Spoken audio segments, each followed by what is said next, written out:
वासुदेवाय कृष्णाय वासुदेवाय हरे परमात्मने प्रणतः क्लेशनाशाय गोविन्दाय नमो नमः।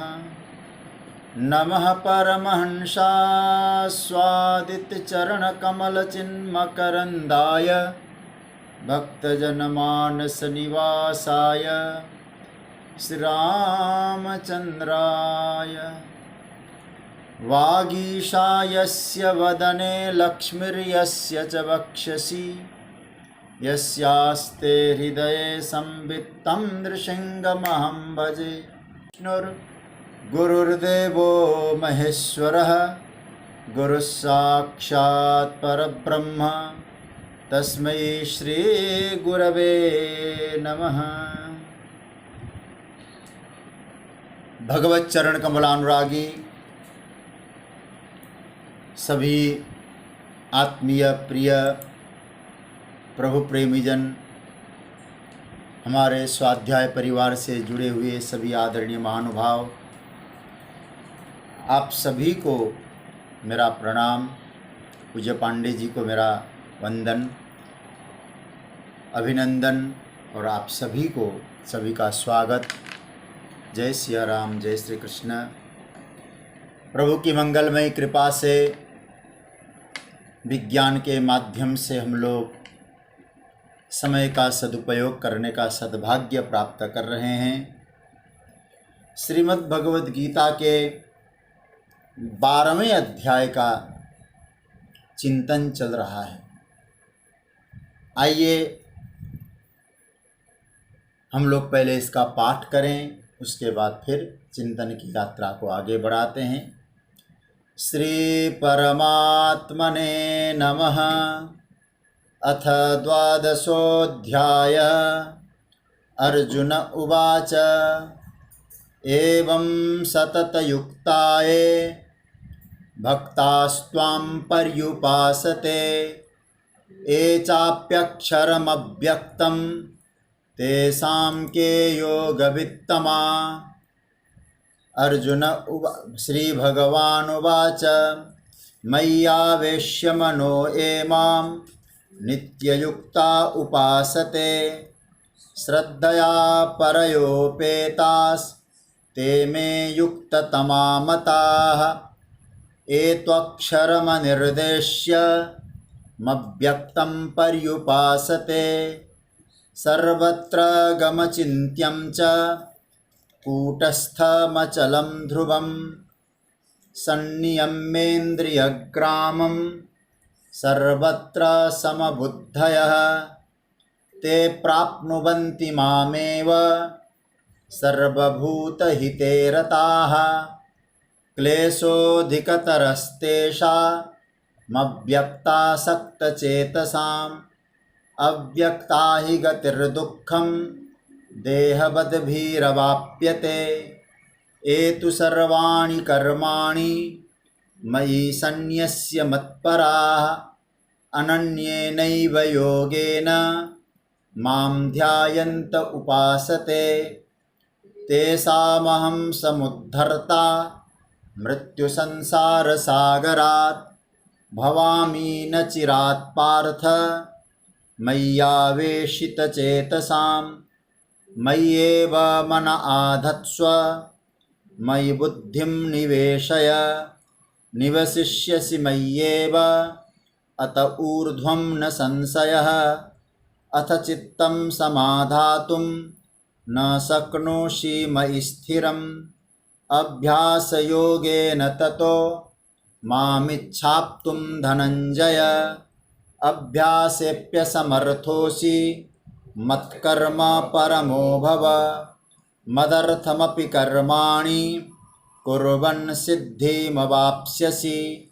अथैतदप्यसक्तोषि कर्तुं मद्योगमाश्रितः सर्वकर्मफलत्यागं ततः कुरु यतात्मवान्। श्रेयो हि ज्ञानमभ्यासात् ज्ञानात् ध्यानं विशिष्यते, ध्यानात् कर्मफलत्यागात् शान्तिरनन्तरम्, अद्वेष्टा सर्वभूतानां मैत्रः करुण एव च, निर्ममो निरहंकार समदुःखसुखक्षमी, सन्तुष्टः सततं योगी यतात्मा दृढनिश्चयः, मय्यर्पितमनो बुद्धिर्यो मद्भक्तः स मे प्रियः, यस्मान्नो द्विजते लोको लोकान्नो द्विजते च यः, हर्षामर्षभयोद्वेगैर्मुक्तो यः स च मे प्रियः, अनपेक्ष शुचिर्दक्ष उदासीनो गतव्यथः, सर्वारंभ परित्यागी यो मद्भक्तः स मे प्रियः, यो न हृष्यति न द्वेष्टि न शोचति न काङ्क्षति, शुभाशुभ परित्यागी भक्तिमान् यः स मे प्रियः, समः शत्रौ च मित्रे च तथा मानापमानयोः, शीतोष्ण सुखदुःखेषु समः संगविवर्जितः, तुल्यनिन्दास्तुतिर्मौनी सन्तुष्टो येन केनचित्, अनिकेतः स्थिरमतिर्भक्तिमान् मे प्रियो नरः, एतु धर्म्यामृतमिदं यथोक्तं पर्युपासते, श्रद्दधाना मत्परमा भक्तास्तेतीव मे प्रियाः। ओम तत्सदिति श्रीमद्भगवद्गीतासूपनिषत्सु ब्रह्म विद्यायां योगशास्त्रे श्रीकृष्णार्जुनसंवादे भक्तियोगो नाम द्वादशोऽध्यायः। श्रीकृष्णार्पणमस्तु। प्रिय सज्जनों, हम लोग 12वें अध्याय की यात्रा में जो भगवान ने 2 प्रकार के उपासकों की चर्चा की, जो निर्गुण निराकार के उपासक हैं वो अव्यक्ता सक्तचेतसाम हैं, और जो सगुण साकार के उपासक है वो मय्यावेशित चेतसाम है। और मय्यावेशित चेतसाम वाला जो साधक है वो कौन कौन से साधनों को करके आगे बढ़ता है, ये भगवान ने 6ठे श्लोक में बताया। ये तो सर्वाणि कर्माणि मयि सन्न्यस्य मत्पराः, अनन्ये नैव योगेन माम ध्यायन्त उपासते। कल मैंने आप लोगों को बताया था 4 बातें भगवान ने कही। सर्वाणि कर्माणि मयि सन्न्यस्य, 1, मत्पराः, 2, अनन्ये नैव योगेन, 3, और माम ध्यायन्त, ये 4। ये 4 साधनों से भगवान की उपासना वो करता है। और कल एक चर्चा में सर्वाणि कर्माणि मयि सन्न्यस्य, सारे कर्म मुझे समर्पित करता है, इस विषय में हम लोगों ने कुछ चर्चाएं की। हमारे कर्म ऐसे हो जिस कर्म पर भगवान का मोहर लगता हो, भगवान का अनुमोदन होता हो, और हमारे कर्म परमात्मा के प्रतिकूल न हो, मतलब भगवान के द्वारा हस्ताक्षरित कर्म होने चाहिए, उनका मोहर लगे। देखिए, वो पोस्ट ऑफिस वाले अध्यापक लोग जानते हैं ना, एक ला नाम की चीज़ आती है, उसको जब पैकिंग करना होता है ना, पहले उसको गलाया जाता है। आजकल तो ऐसे ऐसे मोहर आ गए, लेकिन लाह को पहले गलाया जाता था, और गलाने के बाद उसमें मोहर लगाया जाता था। आप लोगों ने देखा होगा। और जब तक वो गलता नहीं था तब तक वो मोहर लगता नहीं था, और जब गलता है तो भारत सरकार का, पोस्ट ऑफिस का कोई मोहर लग जाता है। तो इसका मतलब क्या है?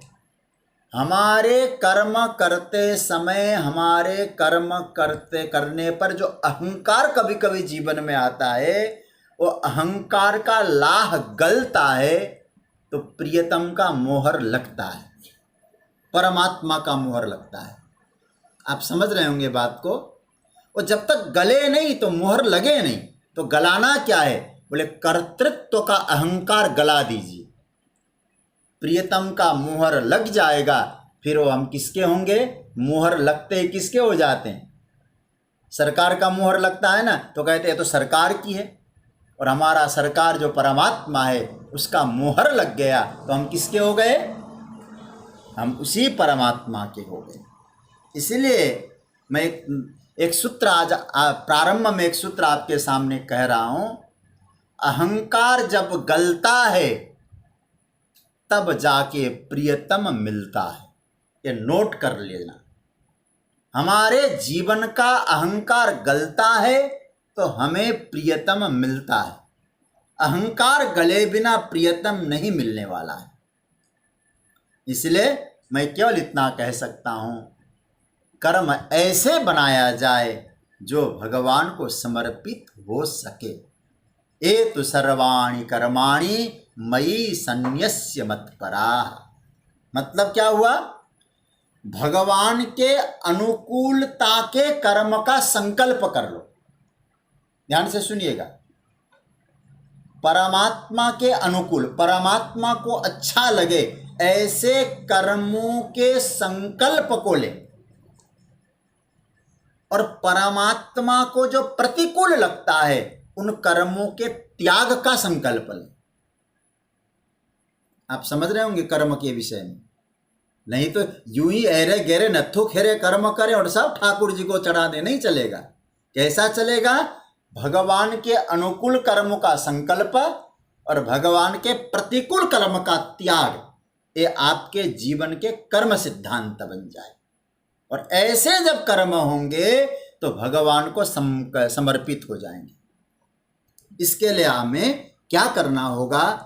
एक शास्त्रीय आधार पे मैं आपको कुछ बातें बता रहा हूं। उसके लिए अभ्यास करना होगा।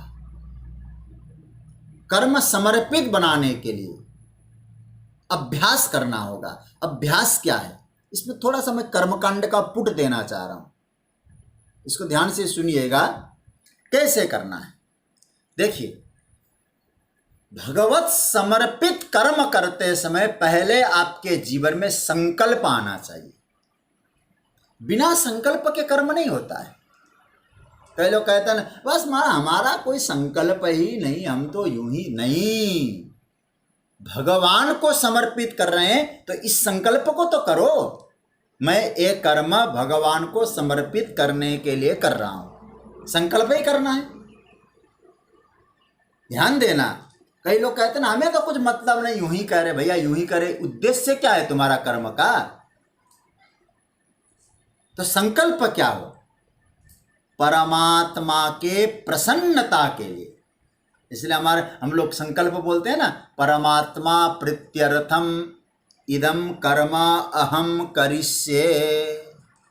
भगवान की प्रसन्नता के लिए मैं एक कर्म कर रहा हूं। तो आपको याद रहेगा कि नहीं रहेगा? ये कर्म मैं किस लिए कर रहा था? प्रभु को प्रसन्न देने के लिए, प्रभु की प्रसन्नता के लिए, प्रभु की प्रीति के लिए। तो अब ध्यान देना, कर्म का आरंभ कहाँ से हुआ? संकल्प से। तो कर्म पूरा हुआ तो क्या करना होता है? विसर्जन। और मैं ये वाला विसर्जन नहीं कह रहा हूं कि बाएं हाथ में चावल लेके आप लोग गच्छ गच्छ सुरश्रेष्ठ स्वस्थाने परमेश्वर, ये वाला विसर्जन नहीं कह रहा हूं मैं। विसर्जन क्या होता है कि अनेन कर्मणा मम ईश्वर प्रियताम न मम। आप लोगों ने कभी ध्यान दिया होगा, हम लोग जब संध्या वंदन करते हैं ना, संध्या वंदन करने के बाद भी हम लोग क्या कहते हैं? अनेन संध्योपासनाख्येन कर्मणा परमेश्वर प्रियताम। इस कर्म से जो मैंने किया है वो परमात्मा को समर्पित है, ये मेरा नहीं है, बस वही खुश रह जाए। इसका नाम है विसर्जन। तो दो बातें आ गई। कर्मकांड में पहला आया संकल्प, उसके बाद दूसरा क्या आया? विसर्जन। परमात्मा के लिए कर्म कर रहा हूं, ये संकल्प। और जो कर्म किया मेरा नहीं, मैं समर्पित कर रहा हूं प्रभु को, उससे परमात्मा प्रसन्न हो जाए। ये हो गया विसर्जन। ध्यान देना, एक कर्मकांड का जो स्वरूप है ना, बड़ा दिव्य है। लोगों ने अभी कुछ बिगाड़ा है और इसको महत्व नहीं देते। लोग आजकल बड़े शौकीन हो गए महाराज। कभी कभी देखता हूं मैं, दो चार बात क्या वेदांत नहीं पढ़ी, लोगों ने कर्मकांड के विषय में भी अनाप शनाप बकना चालू कर दिया। बोलते हैं ये तो सब कर्मकांड का मामला है। अरे भाई, आप क्या हो फिर? कर्मकांड का मामला है तो क्या कहते हैं? हम तो स्पिरिचुअल हैं, हम तो शुद्ध अध्यात्म। मैं आपसे कहूं, जो ये लोग कहते हैं ना स्पिरिचुअल वाली बात, क्या इनको मालूम है अध्यात्म का अर्थ क्या है, कर्म का अर्थ क्या है, कर्मकांड क्या होता है? ये बड़ा दिव्य दर्शन है कर्म का। हमारे यहाँ जानते हैं, मीमांसा जो दर्शन है ना, वो कर्मकांड का दर्शन है। इसलिए भगवान, अरे आप मैं एक छोटी सी बात आपसे कहूँ। लोग कहते हैं ना कर्मकांड से क्या होता है। आप 9वां अध्याय जरा खोल के रखिए, 26वां श्लोक देखिए जरा, 9वें अध्याय में। पहले आप 27वां देखिए। 27वें में कल भी मैंने संकेत किया था शायद, सर्व समर्पण की बात आई। यत् करोसि यदस्नासि यज्जुहोसि ददासि यत् तपस्यसि कौन्तेय तत्कुरुष्व मदर्पणम्। जो कुछ करते हो मुझे समर्पित करो। ये तो आप समझ गए होंगे। लेकिन आप जरा देखिए, इससे पहले 26वें श्लोक में क्या कहा भगवान ने? अभ्यास करना है समर्पण का। तो समर्पण का अभ्यास कैसे होगा? पत्रम पुष्पम फलम तोयम यो मे भक्त्या प्रयच्छति। आप सोचिएगा जरा, आज आपने पत्ते चढ़ाए, आज आपने पुष्प चढ़ाया, फल चढ़ाया, जल चढ़ाया, भक्ति पूर्वक चढ़ाया, अभ्यास हुआ कि नहीं? देने का अभ्यास हुआ, प्रभु को समर्पण का अभ्यास हुआ। तो समर्पण करते करते क्या होगा? फिर आप अपने आप को चढ़ाएंगे, अपने आप को समर्पित करेंगे, तो फिर आपके जीवन में ये बात घटेगी कि नहीं घटेगी? ये तो सर्वाणि कर्माणि मयि सन्न्यस्य मत्परा। सज्जनों, इसलिए कर्मकांड का अभ्यास होना चाहिए। सब कुछ समर्पण से पहले भगवान छोटी सी बात कहते अभ्यास के लिए, पत्रम पुष्पम फलम तोयम। तुम आप जल नहीं दे सकते तो क्या अपने आप को दे दोगे किसी को? आप फूल पत्ती किसी को नहीं समर्पित कर सकते तो क्या अपने आप को दे देंगे? इसके लिए कर्मकांड का भी अपना महत्व है। यह सूखा सूखा स्पिरिचुअल बनना, सूखा सूखा आध्यात्मिक बनना, यह अध्यात्म नहीं है। कर्म से जीवन रसमय बनता है जी, आनंदमय बनता है। कर्म करो, पर उन कर्मों को क्या करना? भगवान कहते हैं ये तो सर्वाणि कर्माणि मयि सन्न्यस्य। कर्म करो, ईश्वरार्पित कर्मम कुरु। संकल्प पूर्वक करना है, ध्यान देना। और कर्म भी कैसे करना? संकल्प पूर्वक। आपको एक बात कहूँ, जब कोई गायत्री का, कोई मंत्र का पुरस्चरण होता है ना, कोई अनुष्ठान कर किया जाता है, उसमें क्या क्या होता है हमारा, ऐसे ऐसे नियम होते हैं। मतलब जब तक वो संकल्पित अनुष्ठान चलेगा, तब तक विधि निषेध का बहुत पालन करना होता है। वहां तो फिर ऐसा लिखा है कि बिना संकल्प के आप कुछ करेंगे ही नहीं। क्या क्या संकल्प होता है, क्या गजब का कर्मकांड था हमारा। एक मंत्र देखिए, कभी अवसर मिले ना, गायत्री परिवार के श्री राम शर्मा आचार्य को पढ़ लेना आप लोग। एक मंत्र, एक आसन, एक भोजन, एक वस्त्र। आप यदि कोई संकल्पित कार्य कर रहे हैं, पुरस्चरण किया, कई पुरस्चरण उन्होंने किया है। क्या कहते? एक आसन हो, एक भोजन हो, रोज एक ही आसन पे बैठ के आप उपासना करें, रोज एक ही भोजन करें, एक ही प्रकार का। आज आपने जो भोजन किया, कल आपने चटोरे हो गए, दूसरा भोजन किया, नहीं। एक मंत्र, एक समय, उसी समय करना है। एक वस्त्र। तो कहने का अर्थ यह है वो अनुष्ठानात्मक कर्म पूरा हो। किस लिए किया था आपने सब? केवल परमात्मा के लिए। कठोर से कठोर कर्म करिए लेकिन ईश्वरार्पण। अच्छा, कर्म पूरा हो तो क्या कहो? विसर्जन। प्रियंताम इदं न मम, यह मेरा नहीं है, तू खुश हो जाए। याद रखना, जब यह अभ्यास होता है तो अपने आप संन्यास हो जाता है। मैं संन्यास की बात भक्ति की दृष्टि से कह रहा हूं, क्योंकि यहां भी संन्यास्य आया है ना। क्या संन्यास? कर्म संन्यास। कौन सा? मयि सर्वाणि कर्माणि संन्यस्य। यह अभ्यास जब सिद्ध हो जाएगा, यह अभ्यास जब परिपक्व हो जाएगा, याद रखना, उसके लिए बाद में तो फिर आपको केवल सावधानी रखना है। अभ्यास विसर्जन सिद्ध हो गया तो आपको जीवन में केवल सावधानी रखना है, अपने आप कर्म समर्पित होते जाएंगे। तो मैंने क्या क्या बताया अभी तक? पहला है अभ्यास, दूसरा है विसर्जन, और इनके बाद आपके जीवन में एक सावधानी चलती है। और मैंने कल कहा था ना, सावधानी साधना है, ये बिना अभ्यास के नहीं हो सकता, और कर्म के विसर्जन के बिना भी नहीं हो सकता है। क्या सावधानी होनी चाहिए? अब सावधानी ये होनी चाहिए कि मेरी प्रतिक्रिया क्या मेरे प्रियतम को स्वीकार्य है। यहां पहुंच गए तो भक्त अपने प्रभु को रीझते हुए देखता है।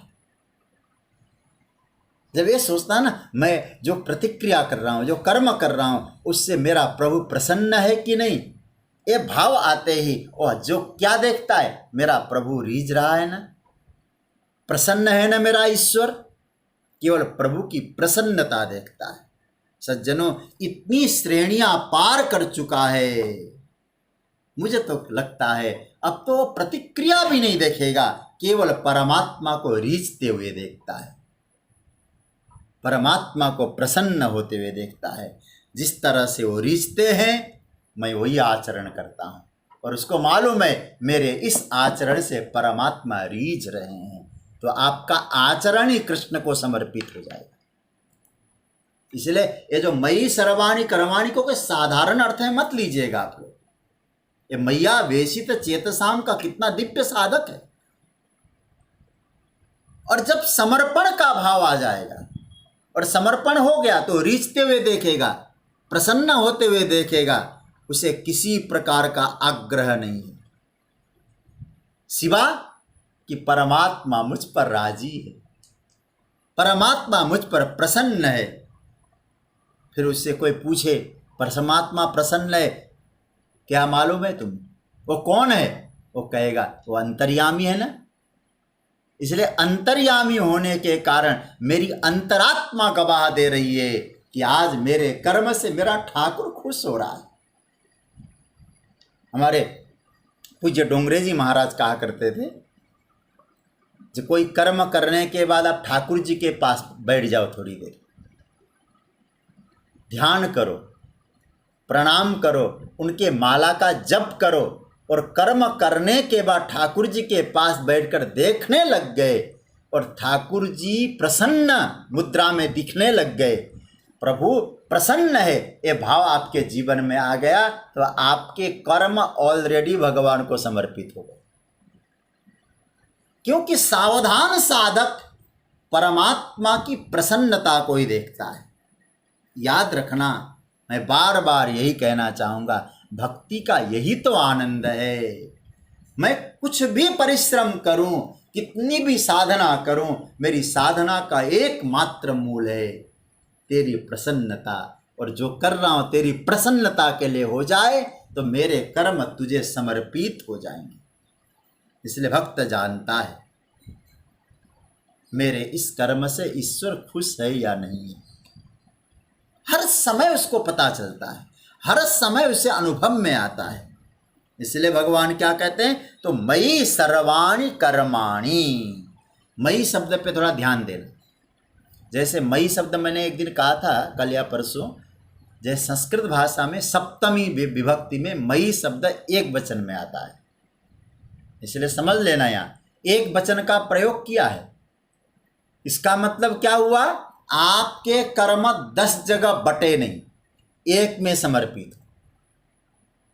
हम लोग क्या करते हैं, हम लोग गंगा गए गंगादास, जमुना गए जमुनादास। मुझे आज पूज्य डोंगरे जी की एक और बात याद आती है, आ रही है, और क्या कहते हैं, मंदिर में जाता है तो भगवान को कहता है त्वमेव माता च पिता त्वमेव, वहाँ भगवान को समर्पित हो गया। घर में आता है तो पता नहीं किसको त्वमेव माता च पिता त्वमेव कहेगा, किसी और को समर्पित हो गया। इसलिए भगवान यहाँ कहते हैं अनेक में समर्पित करना ही नहीं है, समर्पित कहाँ है, एक वचन मयि।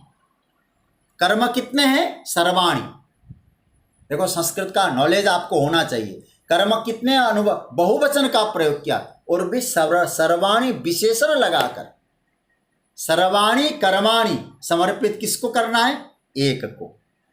कर्म अनेक करना पड़ता है कि नहीं हमको, भोजन भी करना कर्म है, यात्रा करना भी कर्म है, प्रवचन करना भी कर्म है, प्रवचन सुनना भी कर्म है। तो कर्म तो सुबह से लेकर शाम तक अनेक हैं, लेकिन अनेक कर्मों को एकत्रित कर लो, फिर क्या करना, आहा मयि, मुझ में समर्पित कर दो। भगवान राम विभीषण से यही तो कहते हैं, तुम्हारा प्रेम कहाँ कहाँ जुड़ा हुआ है विभीषण। विभीषण शरणागति के प्रसंग में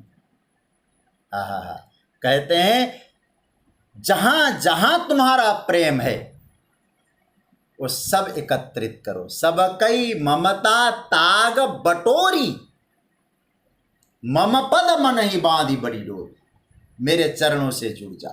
इसलिए याद रखना, मैं जो बात आपके सामने रख रहा हूं, मई, मई शब्द का अर्थ क्या हुआ, मई का मई, ईश्वरे, मेरे प्रभु में। कौन सा ईश्वर, अंतर्यामी ने, अंतर्यामी ईश्वर, सुहृदय, मेरा प्रियतम ईश्वर, और कैसा, वात्सल्य मूर्ति ईश्वर। तो उस मई में सारे कर्म समर्पित होने चाहिए। याद रखना, फिर कहूँ, कर्म अनेक करना पड़ता है हमको संसार में, व्यापार भी करना पड़ता है, लेकिन समर्पण के लिए अनेक जगह नहीं है, कर्म के लिए अनेक जगह है। कर्म को करने के लिए अनेक दो विभाग है, लेकिन समर्पण करने के लिए एक ही डिपार्ट है, वो डिपार्टमेंट है प्रभु के श्री चरण।